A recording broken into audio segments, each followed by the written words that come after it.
ये इकलौता ऐसा किताब है जिसमें 2533 बार राम नाम के साथ 46 बार अल्लाह नाम का भी जिक्र है। फिर भी ये ना ही कोई हिंदू धर्म ग्रंथ है और ना ही कोई मुसलमान। और ये सब कुछ शुरू हुआ आज से 500 साल करीब पहले, जब धर्म और जाति को इंसानियत के ऊपर रख के देखा जाता था। तब हिंदू घर में पैदा होके एक लड़का अपने मुसलमान दोस्त को साथ लेकर अगले 24 साल तक पूरे दुनिया भर में घूमने के लिए निकल गया। सबसे पहले इंडिया से निकलकर इराक, ईरान से अरब देश होते हुए मक्का, मदीना तक गए मुसलमान धर्म को समझने के लिए, और फिर वहाँ से जेरूसलम तक गए क्रिश्चियनिटी को समझने के लिए। अगली बार उत्तर की तरफ रशिया तक गए और वहाँ से चाइना और तिब्बत होके बौद्ध धर्म को समझने के लिए श्रीलंका तक जर्नी किए। और 15 से भी ज्यादा देश घूमने के बाद फाइनली उनका जो रियलाइजेशन हुआ, उसी का संकलन है इस किताब में। एक ऐसी किताब जो सिर्फ एक धर्म की नहीं, बल्कि जहाँ पे हिंदू भक्तों की भक्तियां, मुस्लिम फकीरों की सूफी कलाम समेत अलग अलग धर्म जाति के संत फकीर महात्माओं के वाणियों का संकलन है। फिर चाहे वो चमार कुल में पैदा हुआ संत रविदास हो, दर्जी घर से आए भगत कबीर हो, किसान धन्ना हो, नाई परिवार से आए श्री भगत साईं हो, कसाई घर से भगत साधना हो, या फिर मुसलमान धर्म से बाबा शेख फरीद हो, हर किसी की वाणियों को समान इज्जत दी गई है। ये कथा है आज भी दुनिया को सेवा, एकता और इंसानियत की पाठ पढ़ाने वाली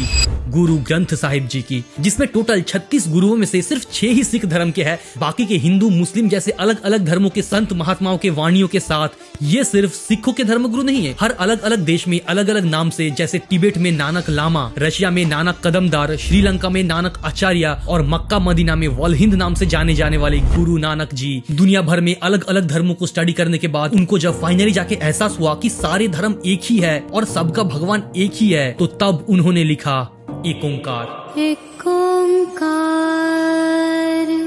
सतनाम करता पुरख निर्भय निर्वैर